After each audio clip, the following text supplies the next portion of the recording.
Stars presents time a big breaking মুহূৰ্তত খুমটাত এগৰাকী যুৱকৰ নিখোজ হোৱা কেন্দ্ৰ কৰি উত্তপ্ত পৰিস্থিতিৰ সৃষ্টি হৈছে নদীত গা ধুবলৈ গৈ সন্ধানহীন হৈ আছে যুৱকজন আৰু তাৰ পিছত এতিয়ালৈকে অভিযান উদ্ধাৰ কৰিব পৰা নাই যুৱকজনক এতিয়া সুৎপোছৰ বাবে আটক কৰা যুৱককো এৰি দিছে আৰক্ষীয়ে ইয়াৰ পিছত ৰাইজে প্ৰতিবাদ সাব্যস্ত কৰিছে যে ৰাইজে সন্দেহ প্ৰকাশ কৰিছে দোষীক ৰক্ষণাবেক্ষণ দিছে নেকি আৰক্ষীৰ ফালৰ পৰা শীঘ্ৰেই কঠোৰ ব্যৱস্থা গ্ৰহণ কৰাৰ দাবী জনাইছে সমগ্ৰ ঘটনাৰ তদন্ত বিচাৰিছে ৰাইজে আৰু উত্তপ্ত পৰিস্থিতিৰ সৃষ্টি কৰিছে তীব্ৰ প্ৰতিবাদ সাব্যস্ত কৰিছে ৰাইজে জনাইছো তো বিগ ব্ৰেকিং জনাইছো ধনশিৰি নদীত গা ধুবলৈ গৈছিল যুৱকজনৰ তাৰ পিছত সন্ধানহীন হৈ আছে যুৱকজন আৰু 3 দিন ধৰি নোহোৱা হৈ আছে যুৱকজন নিখোজ যুৱকৰ সন্ধানৰ দাবীত স্থানীয় ৰাইজে পথ অৱৰোধ কৰি তীব্ৰ প্ৰতিবাদ সাব্যস্ত কৰিছে নিখোজ যুৱকৰ সন্ধানহীন হৈ থকা যুৱকজনৰ সন্ধান বিচাৰি ৰাইজে প্ৰতিবাদ সাব্যস্ত কৰিছে গোলাঘাটৰ খুমটাইত উত্তপ্ত পৰিস্থিতিৰ সৃষ্টি হৈছে নুনমাটি চাহ বাগিচা ৰাজ কালিন্দী নামৰ যুৱকজন শুকুৰবাৰৰ পৰা নোহোৱা হৈ আছে নদীত গা ধুবলৈ গৈছিল তিনি বন্ধুৰ সৈতে ধনশিৰি নদীত গা ধুবলৈ গৈ নিখোজ হৈছে যুৱকজন এতিয়ালৈকে অভিযানকাৰী দলে এতিয়ালৈকে কিন্তু উদ্ধাৰ কৰিব পৰা নাই উদ্ধাৰকাৰী দলে যুৱকজনৰ সন্ধানৰ দাবীত ৰাইজৰ পথ অৱৰোধ দেখিবলৈ পোৱা গৈছে ঘটনাস্থলীত আৰক্ষী আৰু ক্ষুব্ধ ৰাইজৰ মাজত তীব্ৰ বাক বিতণ্ডা আৰু সংঘাত দেখিবলৈ পোৱা গৈছে ৰাইজে প্ৰতিবাদ সাব্যস্ত কৰিছে SDRF NDRF অভিযান চলাও 3 দিন ধৰি এতিয়ালৈকে সন্ধান লাভ কৰা নাই যুৱকজনৰ আৰু সুৎপোছৰ বাবে অনা 3 বন্ধুক মুকলি কৰি দিছে আৰক্ষীয়ে ইয়াৰ পিছতে ৰাইজৰ মাজত ক্ষোভিত হৈ পৰা দেখিবলৈ পোৱা গৈছে ৰাইজ ক্ষোভিত হৈ পৰিছে ৰাজ কালিন্দীক হত্যা কৰাৰ গুৰুতৰ আশংকা প্ৰকাশ কৰিছে স্থানীয় ৰাইজৰ ফালৰ পৰা আৰু সন্দেহযুক্ত যুৱকক ৰক্ষণাবেক্ষণ দিয়াৰ অভিযোগ খুমটাই আৰক্ষীৰ বিৰুদ্ধে ক্ষোভিত হৈ পৰিছে ৰাইজ পৰিস্থিতি নিয়ন্ত্ৰণ কৰিবলৈ গোলাঘাটৰ শীৰ্ষ বিষয়া উপস্থিত দেখিবলৈ পোৱা গৈছে এতিয়া শীঘ্ৰে তদন্ত আৰু উচিত ন্যায়ৰ প্ৰতিশ্ৰুতি প্ৰদান কৰিছে উপ আৰক্ষী অধীক্ষকৰ ফালৰ পৰা শীঘ্ৰেই ঘটনাৰ উচিত তদন্তৰ দাবী জনাইছে ৰাইজে আৰক্ষীৰ ৰাজচাখৰ পিছতে পৰিস্থিতি নিয়ন্ত্ৰণ হৈছে অলপ আমি জনাইছো সমগ্ৰ অঞ্চল জুৰি তীব্ৰ চাঞ্চল্য বিৰাজ কৰিছে ঘটনাৰ পিছতে নিখোজ যুৱকৰ সন্ধানত তীব্ৰ প্ৰতিবাদ সাব্যস্ত কৰিছে খুমটাইত উত্তপ্ত পৰিস্থিতিৰ সৃষ্টি হৈছে ধনশিৰি নদীত গা ধুবলৈ গৈছিল যুৱকজনে নিখোজ যুৱকৰ সন্ধানৰ দাবীত ৰাইজে প্ৰতিবাদ সাব্যস্ত কৰিছে এতিয়ালৈকে অভিযান চলাও যুৱকজনৰ সন্ধান লাভ কৰিব পৰা নাই গোলাঘাটৰ খুমটাইৰ বুটলি খোৱাত নিখোজ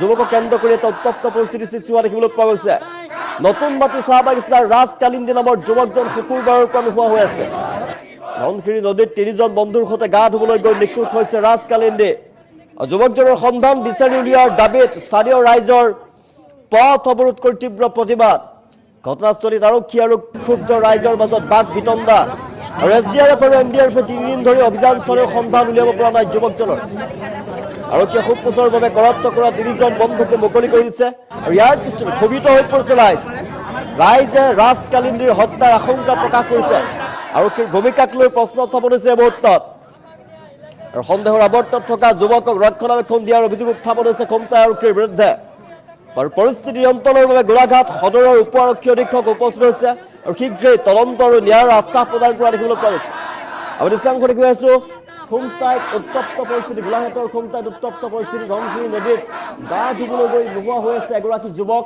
আৰু নিখোজ যুৱকৰ সন্ধানৰ দাবীত স্থানীয় ৰাইজে পথ অৱৰোধ কৰি তীব্ৰ প্ৰতিবাদ সাব্যস্ত কৰিছে দৃশ্যাংশ দেখুৱাইছো বুটলি খোৱাত পথ অৱৰোধ কৰি ৰাইজে তীব্ৰ প্ৰতিবাদ সাব্যস্ত কৰিছে আৰক্ষীৰ লগত বাক বিতণ্ডা ৰাইজৰ খুমটাইৰ বুটলি খোৱাত উত্তপ্ত পৰিস্থিতি শুকুৰবাৰৰ পৰা নিখোজ হৈ আছে যুৱকজন ৰাজ কালিন্দী নামৰ নতুন মাটি চাহ বাগিচাৰ যুৱকজন নোহোৱা হৈ আছে যুৱকৰ সন্ধানৰ দাবীত ৰাইজে প্ৰতিবাদ সাব্যস্ত কৰিছে এতিয়া শুকুৰবাৰে ধনশিৰি নদীত 3 জন বন্ধুৰ সৈতে গা ধুবলৈ গৈছিল আৰু সেই সন্দৰ্ভত খুমটাই আৰক্ষী চকীত গোচৰ ৰুজু কৰা হৈছিল ভুক্তভোগী পৰিয়ালৰ ফালৰ পৰা তাৰ পাছত যুৱকজনৰ সন্ধান লাভ কৰা নাই এতিয়ালৈকে SDRF আৰু NDRF বাহিনীয়ে উলিয়াবলৈ সক্ষম হোৱা নাই সন্ধান উলিয়াবলৈ সক্ষম হোৱা নাই SDRF আৰু NDRF বাহিনীয়ে সন্ধান উলিয়াব নোৱাৰিলে কিন্তু 3 দিনে সন্ধান উলিয়াব পৰা নাই যুৱকজনৰ আৰক্ষীয়ে গোচৰৰ ভিত্তিত 3 জন লোকক সুৎপোছৰ বাবে কৰায়ত্ব কৰিছিলে কিন্তু তেওঁলোককো পাছত এৰি দিছে যুৱকজনৰ হত্যাৰ সন্দেহত খুমটাই আৰক্ষীৰ বিৰুদ্ধে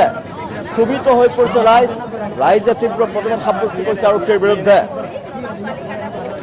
গোলাঘাট সদৰ উপ আৰক্ষী অধীক্ষকক প্ৰতিবাদস্থলীত দেখিবলৈ পোৱা গৈছে আৰু তেওঁলোকে ৰাইজক আশ্বাস প্ৰদান কৰিছে উপ আৰক্ষী অধীক্ষকে শীঘ্ৰে তদন্ত কৰা হ'ব যুৱকজনক বিচাৰি উলিওৱা হ'ব বুলি ৰাইজক প্ৰতিশ্ৰুতি প্ৰদান কৰিছে, আশ্বাস প্ৰদান কৰিছে। এতিয়া উপআৰক্ষী আৰক্ষী অধীক্ষক আমি দৃশ্যাংশ দেখুৱাই আছো।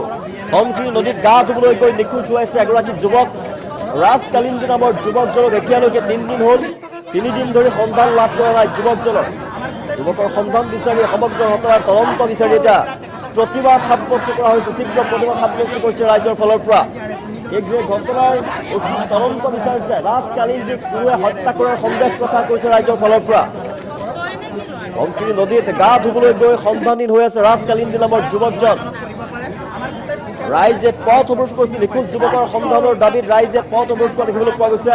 গোলাঘাটৰ খুমটাইত উত্তপ্ত পৰিস্থিতি বিৰাজ কৰিছে। আৰু ঘটনাস্থলীত আৰক্ষী আৰু ক্ষুব্ধ ৰাইজৰ মাজত তীব্ৰ বাদ বিতণ্ডা। ৰাইজৰ দাবী শীঘ্ৰেই কৰায়ত্ব কৰক দোষীক আৰু যুৱকজনক বিচাৰি উলিয়াব লাগে। 3 দিন হ'ল এতিয়ালৈকে কোনো SDRF আৰু NDRF বাহিনী অভিযান চলাও যুৱকজনৰ সন্ধান লাভ কৰিব পৰা নাই। ধনশিৰি নদীত গা ধুবলৈ গৈছিল বন্ধুৰ সৈতে গা ধুবলৈ যোৱাৰ পাছৰ পৰা নিখোজ হৈ আছে যুৱকজন। নিখোজ যুৱকৰ সন্ধানৰ দাবীত স্থানীয় ৰাইজে পথ অৱৰোধ কৰি প্ৰতিবাদ সাব্যস্ত কৰিছে। গোলাঘাটৰ খুমটাইত ৰাজপথ অৱৰোধ কৰি প্ৰতিবাদ সাব্যস্ত কৰিছে। উত্তপ্ত পৰিস্থিতি বিৰাজ কৰা দেখিবলৈ পোৱা গৈছে। দৃশ্যাংশ দেখুৱাই আছো। খুমটাইত উত্তপ্ত পৰিস্থিতি বিৰাজ কৰিছে। যুৱকৰ সন্ধান বিচাৰি এতিয়া ৰাইজে প্ৰতিবাদ সাব্যস্ত কৰিছে। আৰক্ষীয়ে দোষীক ৰক্ষণাবেক্ষণ দিয়াৰ অভিযোগ উত্থাপন কৰিছে ৰাইজৰ ফালৰ পৰা। ধনশিৰি নদীত গা ধুবলৈ গৈছিল আৰু গা ধুবলৈ যোৱাৰ পাছৰে পৰা সন্ধানহীন হৈ আছে, নোহোৱা হৈ আছে যুৱকজনৰ সন্ধান এতিয়ালৈকে বিচাৰি পোৱা নাই। SDRF NDRF বাহিনী অভিযান চলাই এতিয়ালৈকে কিন্তু উদ্ধাৰ কৰিবলৈ সক্ষম হোৱা নাই যুৱকজনক। আৰু যি 3গৰাকীক কৰায়ত্ব কৰিছিল আৰক্ষীৰ ফালৰ পৰা সন্তোষৰ বাবে তেওঁলোকক এৰি দিয়া হৈছে। ৰাইজে ইয়াৰ পিছত সন্দেহ প্ৰকাশ কৰিছে। আৰক্ষীয়ে দোষীক ৰক্ষণাবেক্ষণ দিছে নেকি? খুমটাই আৰক্ষীয়ে দোষীক ৰক্ষণাবেক্ষণ দিয়াৰ অভিযোগ উত্থাপন কৰিছে ৰাইজৰ ফালৰ পৰা। সেইটোৱে ঘটনাৰ উচিত তদন্ত বিচাৰিছে। যুৱকজনক বিচাৰি উলিওৱাৰ বাবে ৰাইজে দাবী জনাইছে আৰক্ষীলৈ। দৃশ্যাংশ দেখুৱাই আছো। উত্তপ্ত পৰিস্থিতিৰ সৃষ্টি হৈছে, নিয়ন্ত্ৰণ কৰিব পৰা নাই আৰক্ষীয়ে পৰিস্থিতি। ধনশিৰি নদীত গা ধুবলৈ গৈ সন্ধানহীন হৈ আছে যুৱকজন। নিখোজ যুৱকৰ সন্ধানৰ দাবীত ৰাইজে পথ অৱৰোধ কৰি প্ৰতিবাদ সাব্যস্ত কৰা দেখিবলৈ পোৱা গৈছে। গোলাঘাটৰ খুমটাইত উত্তপ্ত পৰিস্থিতি বিৰাজ কৰিছে। আৰক্ষী আৰু ক্ষুব্ধ ৰাইজৰ মাজত তীব্ৰ বাদ বিতণ্ডা দেখিবলৈ পোৱা গৈছে। শীঘ্ৰে যুৱকজনৰ সন্ধান বিচাৰি উলিয়াবৰ বাবে আৰক্ষীলৈ দাবী জনাইছে ৰাইজৰ ফালৰ পৰা। সন্দেহ প্ৰকাশ কৰাইছে যুৱকজনক কোনোৱে হত্যা কৰাৰ সন্দেহ প্ৰকাশ কৰিছে ৰাইজৰ ফালৰ পৰা। দৃশ্যাংশ দেখুৱাই আছো। গোলাঘাটৰ খুমটাইৰ বটলি খোৱাত নিখোজ যুৱকক কেন্দ্ৰ কৰি উত্তপ্ত পৰিস্থিতি বিৰাজ কৰিছে। নুনমাটি চাহ বাগিচাৰ ৰাজ কালিন্দী নামৰ যুৱকজন শুকুৰবাৰৰ পৰা নোহোৱা হৈ আছে। ধনশিৰি নদীত 3জন বন্ধুৰ সৈতে গা ধুবলৈ গৈ নিখোজ হৈছিল ৰাজ কালিন্দী। যুৱকৰ সন্ধান বিচাৰি উলিওৱাৰ দাবীত স্থানীয় ৰাইজৰ পথ অৱৰোধ কৰি তীব্ৰ প্ৰতিবাদ। ঘটনাস্থলীতে আৰক্ষী আৰু ক্ষুব্ধ ৰাইজৰ মাজত তীব্ৰ বাদ বিতণ্ডা। SDRF আৰু NDRF 3 দিন ধৰি অভিযান চলাই সন্ধান উলিয়াব পৰা নাই যুৱকজনৰ।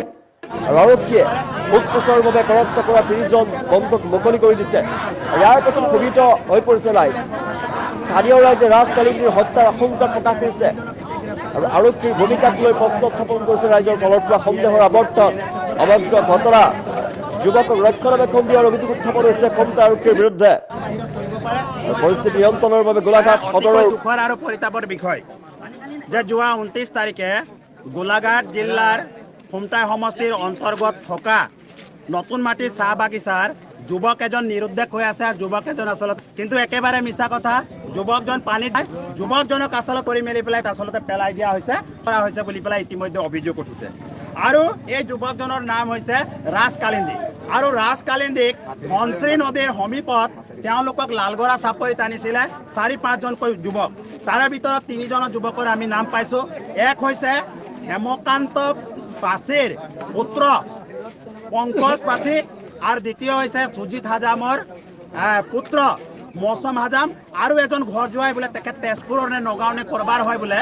তেখেত হৈছে মানে লীলাদৰ চাহ বুলি মেলি পেলাই গম পাইছোঁ। আৰু এই কেইজন ব্যক্তিয়ে আনি কৰি মেলি আৰু আটাইতকৈ ডাঙৰ কথা, এই 3জন ব্যক্তিক এতিয়ালৈকে থানাত ৰাখি থোৱা নাই, তেওঁলোকক আচলতে মুক্ত বিচৰণ কৰি আছে। আমি আচলতে কোনখন অসমত কোনখন ভাৰতত আছে আমি আচলতে বসবাস কৰি আছো। এই ৰথখনত গোটেই ৰাইজে কিন্তু আমি আজি আন্দোলন কৰিবলগীয়া হৈছে। কি কাৰণে? সকলক পুনৰাই যাতে গ্ৰেপ্তাৰ কৰিব লাগে। এতিয়ালৈকে কিন্তু SDRF বাহিনীয়ে অভিযান চলাই আছে, এতিয়ালৈকে বিচাৰি পোৱা নাই। এতিয়ালৈকে ডেড বডি বিচাৰি পোৱা নাই। তেনেস্থলত আমি দেখিবলৈ পাইছো বাকীবিলাকে কিন্তু একদম পুৰা বাকে ঘূৰি আছে। তাৰমানে নতুনকৈ যি নেকি পৰহি অহা IC আছে, সেই IC যিগৰাকী ইনচাৰ্জ আছে, আৰক্ষী বিষয়া আছে, সেই আৰক্ষী বিষয়াৰ ছত্ৰছায়াত তেওঁলোকক কিন্তু এৰি দিয়া হৈছে। আৰু সেই আৰক্ষী বিষয়াই নিজে মেনুপ্লেট কৰি মেলি পেলাই আমি দেখিবলৈ পাইছো যে তেখেতে মানে এটা মানে সহজ নৰম এটা ষ্টেটমেণ্ট বনাই মেলি পেলাই তেওঁলোকক এৰি দিয়াৰ এটা পৰিকল্পনা কৰিছে।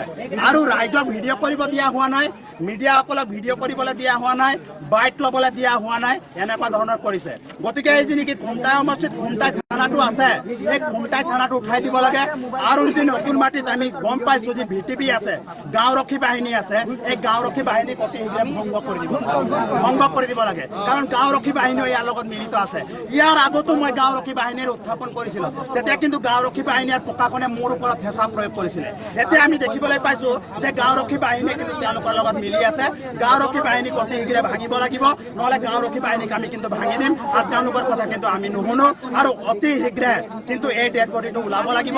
আৰু এতিয়াই কিন্তু যি গোলাঘাট জিলাৰ হেডকোৱাৰ্টাৰ DSP আহিছে মানৱেন্দ্ৰ দাস ৰয়, তেখেতে কিন্তু এই IC জনক গ্ৰেপ্তাৰ কৰিব লাগিব, খুমটাইৰ IC জনক, আৰু জেললৈ প্ৰেৰণ কৰিব লাগিব, নতুবা চাকৰিৰ পৰা এতিয়াই কিন্তু বৰখাস্ত কৰিব লাগিব। নহ'লে আমি গোলাঘাট জিলাৰ যিমান চাহ বাগিচা আছে গোটেই চাহ বাগিচা আমি বন্ধ কৰি দিম আৰু ৰাজপথত বহি দিম। 29 তাৰিখে দুটামান বজাত মানে নতুন মাটিৰ চাহ বাগিচাৰ তিনি যুৱকে গৌতম বাসী গোলাপজন আৰু তাৰ লগৰ দুজন এই ৰাজবুলি কালিন্দীক মানে ফোনৰ যোগেদি তেওঁলোকে মাতি আনি মানে সন্ধানহীন হৈ আছে বুলি। গতিকে আমি ভাবোঁ এই তিনিজন ল'ৰাই মানে এই ৰাজবুলি কালিন্দীৰ ল'ৰাজনক পেলাই দিছে বুলি সন্দেহ এটা হয়। গতিকে চাওক, আজি SDFৰ দল হওক বা পুলিচ প্ৰশাসনে হওক আজি 3 দিন ধৰি আজি বিচাৰি ওলাব পৰা নাই। গতিকে এইটো এটা দুৰ্ভাগ্যজনক কথা থাকিব। আৰু খুমটাইৰ আৰক্ষী চকীৰ যিজন IC ৰাজীৱ বৰাক অতি শীঘ্ৰে যাতে চাকৰিৰ পৰা বৰখাস্ত কৰিব লাগিব।